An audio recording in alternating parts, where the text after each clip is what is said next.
साथियों, आज का वीडियो है अमेरिका के संविधान की विशेषताओं के बारे में। तो अमेरिका का जो संविधान है वो ब्रिटिश संविधान से किस प्रकार अलग है, उसके बारे में आज हम विस्तार से चर्चा करेंगे। ब्रिटिश संविधान के समान ही अमेरिकी संविधान भी विश्व के संविधानों में विशिष्ट स्थान रखता है। इस संविधान में एक आदर्श प्रजातांत्रिक राज्य की स्थापना की गई है। संविधान में व्यक्ति के अधिकारों को महत्वपूर्ण माना गया है तथा सभी संवैधानिक संस्थाओं का लोकतंत्रीय आधार रखा गया है। साथियों, ये वीडियो आपके लिए काफ़ी महत्वपूर्ण साबित होने वाला है। अमेरिका के संविधान की जितनी भी संविधान की जो विशेषताएं हैं वो संपूर्ण इसमें सम्मिलित है। तो आप पूरा वीडियो को पूरा देखिए ताकि आपको जो भी अमेरिका के संविधान से संबंधित जो भी आपके मन में जो सवाल है उसका निस्तारण हो सके। तो इसके लिए साथियों हम स्टार्ट करते हैं वीडियो को। लिखित एवं निर्मित संविधान। पहली जो विशेषता है अमेरिका के संविधान की वो है लिखित एवं निर्मित संविधान। अमेरिकी संविधान आधुनिक युग का प्राचीनतम लिखित और निर्मित संविधान है। यद्यपि इसमें संशोधन और परिवर्तन होते रहते हैं, तथापि संपूर्ण संविधान एक क्रमबद्ध विधान के रूप में है। इसके प्रारूप को फिलाडेल्फिया में आयोजित एक सम्मेलन ने 1787 में तैयार किया था। राज्यों का अनुसमर्थन मिलने के बाद इसे 1789 में लागू किया गया। इस तरह अमेरिका का संविधान एक निश्चित समय की कृति है। संविधानों का लिखित प्रचलन अमेरिका के संविधानों से शुरू हुआ था। साथियों, ब्राइस के अनुसार अमेरिका का संविधान विश्व के लिखित संविधानों में सर्वोच्च है।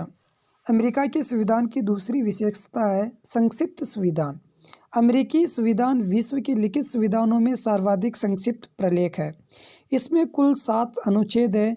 4000 शब्दों का यह संविधान 10-12 पृष्ठों में समाहित है और इसमें कोई भी आधे घंटे में पढ़ सकता है। दूसरी ओर भारत के संविधान में 395 अनुच्छेद और 12 अनुसूचियां हैं। स्विट्जरलैंड के संविधान में 123 अनुच्छेद है। अतः संविधान इतना संक्षिप्त इसलिए है कि इसमें आधारभूत सिद्धांतों का प्रतिपादन किया गया है और विस्तार की बातों को परंपराओं अथवा प्रशासनिक विज्ञप्तियाँ होती है वो और न्यायिक निर्णयों पर छोड़ दिया गया है। इस संविधान की संक्षिप्तता आज तक बनी हुई है। साथियों, और संविधान अमेरिका का संविधान विश्व में सबसे कठोर संविधान है। अनुच्छेद 5 में संविधान संशोधन की जिस प्रक्रिया का वर्णन किया गया है वह अत्यधिक कठोर है। अमेरिका में संविधान संशोधन के लिए जहां कांग्रेस के दोनों सदनों के 2/3 बहुमत की आवश्यकता है, वहां इसके लिए 3/4 राज्य विधानसभाओं के अनुसमर्थन की भी आवश्यकता है। इन दोनों आवश्यकताओं का पूरा होना कठिन है। कोई भी 13 राज्य शेष राज्यों द्वारा चाहे जाने वाले संविधान संशोधनों को अस्वीकार कर सकते हैं। अमेरिका संविधान की कठोरता इस तथ्य से स्पष्ट है कि लगभग 210 वर्षों के संवैधानिक इतिहास में इसमें केवल 27 संशोधन ही हुए हैं।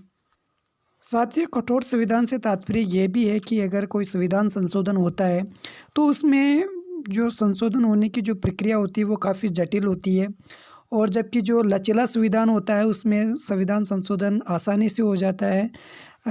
इसलिए दोनों संविधानों में यही अंतर होता है कि जो ब्रिटिश संविधान है वो लचीला संविधान है और जो अमेरिका का जो संविधान है वो जटिल या कठोर संविधान है। अमेरिका के संविधान की जो चौथी विशेषता है साथियों, संविधान की सर्वोच्चता। अमेरिकी जो संविधान है देश का सर्वोच्च कानून है। कांग्रेस अथवा राज्य विधानसभाओं द्वारा बनाए गए सभी कानून इसके अधीन है। यदि कोई कानून या संधि या कार्यपालिका आदेश संविधान की धाराओं के विपरीत है तो न्यायालय उसे उस मात्रा में अवैध घोषित कर रद्द कर देता है जिस मात्रा में वह संविधान की उल्लंघना करता है।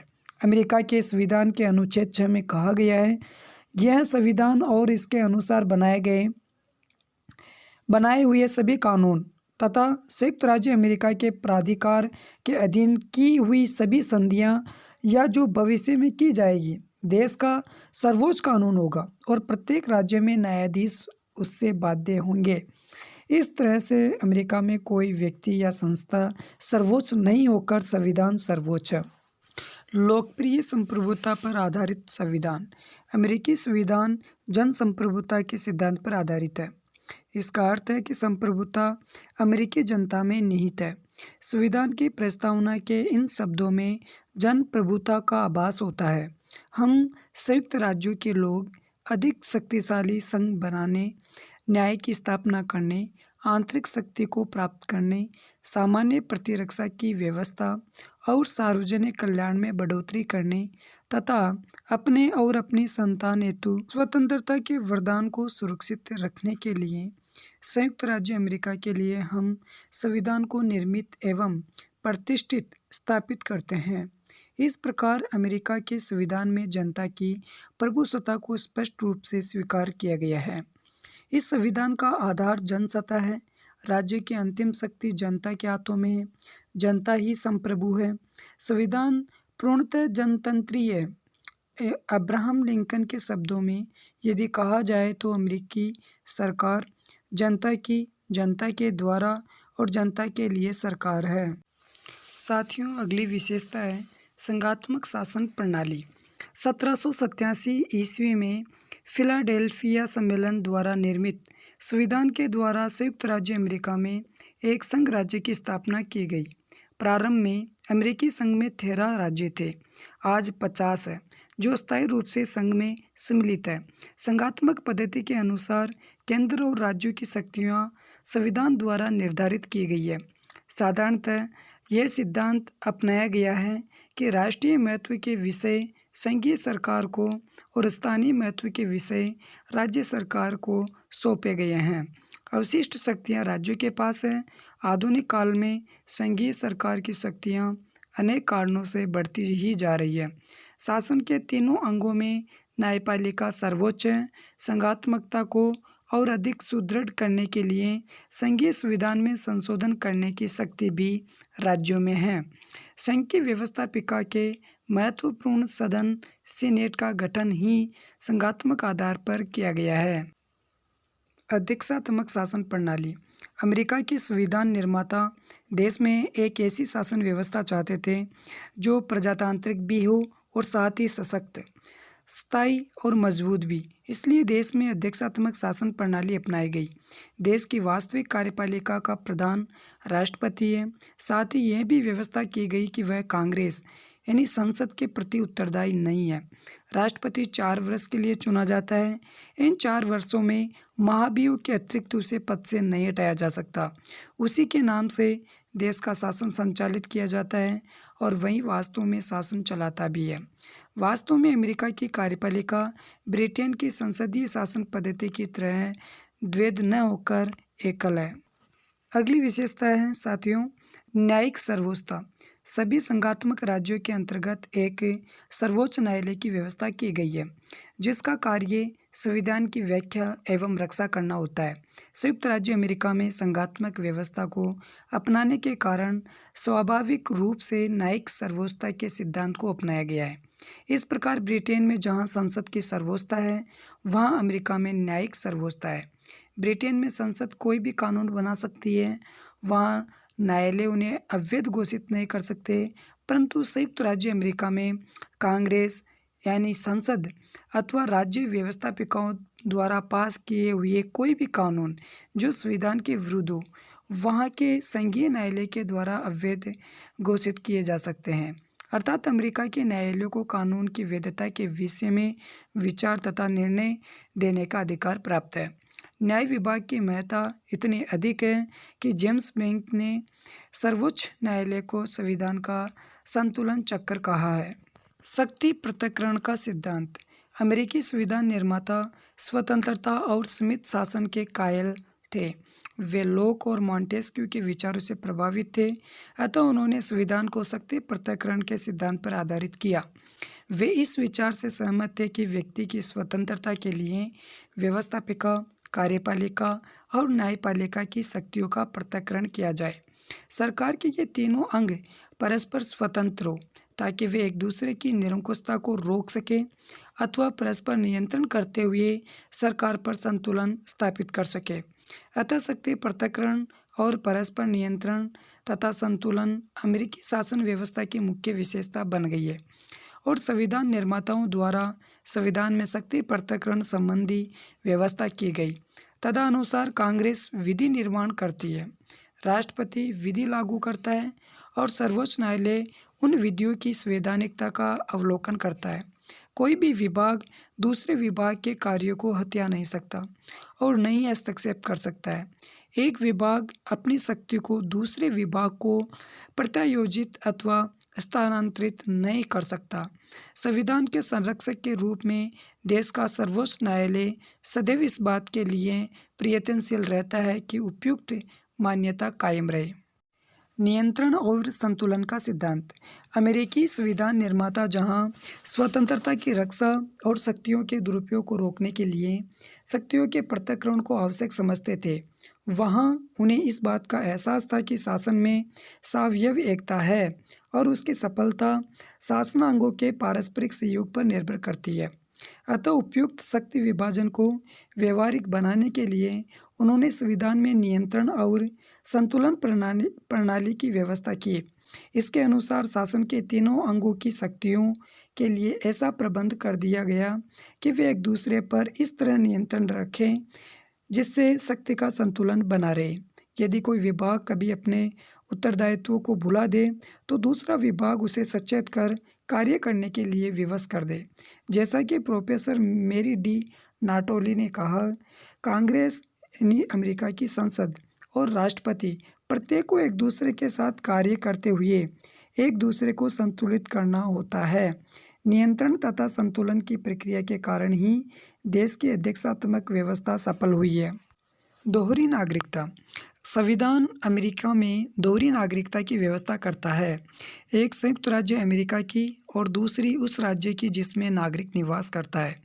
अमेरिका में दोहरी नागरिकता का होना स्वाभाविक था क्योंकि संघ निर्माण से पूर्व प्रत्येक राज्य ने नागरिकों को अपनी नागरिकता प्रदान कर रखी थी। संयुक्त राज्य अमेरिका के निर्माण के साथ नागरिकों को उसकी नागरिकता भी प्राप्त हो गई। न्यायिक पुनरावलोकन। इसे न्यायिक सर्वोच्चता का सिद्धांत भी कहते हैं। यह अमेरिकी संविधान की एक प्रमुख विशेषता है।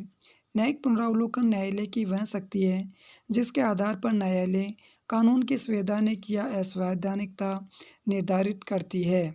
विधानमंडल द्वारा पास किया गया कोई कानून अथवा उसके अंतर्गत कार्यपालिका द्वारा जारी किया गया कोई आदेश या आज्ञप्ति या नियम व उपनियम यदि संविधान की किसी धारा के विपरीत है या उसकी उल्लंघना करता है तो न्यायालय उसे असंवैधानिक घोषित कर सकता है और उसे प्रभावहीन बना सकता है। अमेरिकी सर्वोच्च न्यायालय ने न्यायिक पुनरावलोकन का सर्वप्रथम प्रयोग 1803 में मार्बरी बनाम मेडिसन के मुकदमे में किया था, जब उसने कांग्रेस द्वारा 1789 में पारित न्यायिक अधिनियम के खंड 13 को अवैध घोषित कर रद्द कर दिया था। अधिकार पत्र। अमेरिका के संविधान में व्यक्तियों के अधिकारों का स्पष्ट रूप से समावेश किया गया है। नागरिकों को भाषण की स्वतंत्रता, धर्म को मानने की स्वतंत्रता, शांतिपूर्वक सभा करने तथा सरकार के पास अपनी शिकायतें भेजने के अधिकार संबंधी स्वतंत्रताएं प्राप्त है। युद्ध अथवा विद्रोह के समय के अतिरिक्त कभी भी बंदी प्रत्यक्षीकरण लेख का उल्लंघन नहीं किया जा सकता।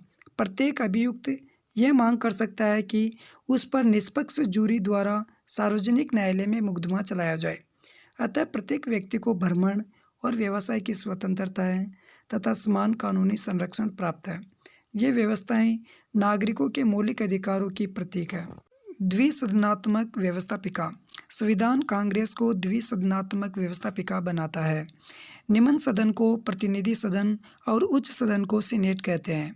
निम्न सदन की रचना जनसंख्या के आधार पर की जाती है, जबकि उच्च सदन की रचना एककों की समानता के आधार पर की जाती है।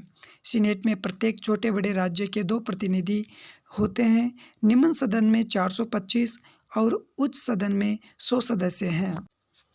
लूट प्रणाली। अमेरिकी संवैधानिक इतिहास में लूट प्रणाली के नाम से एक अनूठी और भ्रष्ट प्रणाली विद्यमान रही है। इस प्रणाली के अनुसार राष्ट्रपति अपने पूर्व अधिकारियों के समर्थकों को सरकारी पदों से हटा सकता था और अपने समर्थकों को अर्थात अपने दल के सदस्यों को पदों का लाभ दे सकता था, अर्थात उन्हें नियुक्त कर सकता था। इस प्रथा को 1820 में पारित किए गए पदावधि अधिनियम से बल मिला था, जिसमें पदाधिकारियों के कार्यकाल को राष्ट्रपति के कार्यकाल के अनुरूप बना दिया गया था। राष्ट्रपति में परिवर्तन होने के साथ ही उच्च पदाधिकारियों में भी परिवर्तन हो जाता है। वह अपनी इच्छानुसार उच्च पदाधिकारियों में भी परिवर्तन हो जाता है। वह अपनी इच्छा अनुसार उच्च पदों पर नियुक्त करता है। तो इसका लूट प्रणाली का यही मतलब है कि जो उच्च पदाधिकारी होते हैं, उस पर अपने दल के सदस्यों को उस पे नियुक्त कर देता है राष्ट्रपति। यही इस प्रणाली की ये प्रणाली वहाँ पर विद्यमान है। तो साथियों, इन विशेषताओं का सारांश नीचे दिया हुआ है। इस प्रकार अमेरिका ने यह सिद्ध कर दिया है कि बड़े देशों में भी लोकतंत्र सफल हो सकता है। यदि ब्रिटेन वासी विधि के शासन सिद्धांत के लिए गर्व कर सकते हैं, तो अमेरिका निवासी न्यायिक पुनर्निरीक्षण सिद्धांत पर गर्व कर सकते हैं। अपने संघीय व्यवस्था नियंत्रण एवं संतुलन युक्त शक्ति पृथक्करण, न्यायपालिका की सर्वोच्चता आदि विशेषताओं के कारण यह अत्यंत महत्वपूर्ण माना जाता है। ये सबसे बड़ी बात यह है कि धीरे धीरे परिवर्तित होकर इसने अपने आप को बदलती हुई परिस्थितियों के पूर्णतया अनुकूल ढाल लिया है। साथियों, अगर वीडियो अच्छा लगा हो तो प्लीज़ लाइक कर दीजिए और राजनीति विज्ञान से संबंधित और ऐसे ही वीडियो देखने के लिए प्लीज़ चैनल को सब्सक्राइब कर दीजिए। धन्यवाद।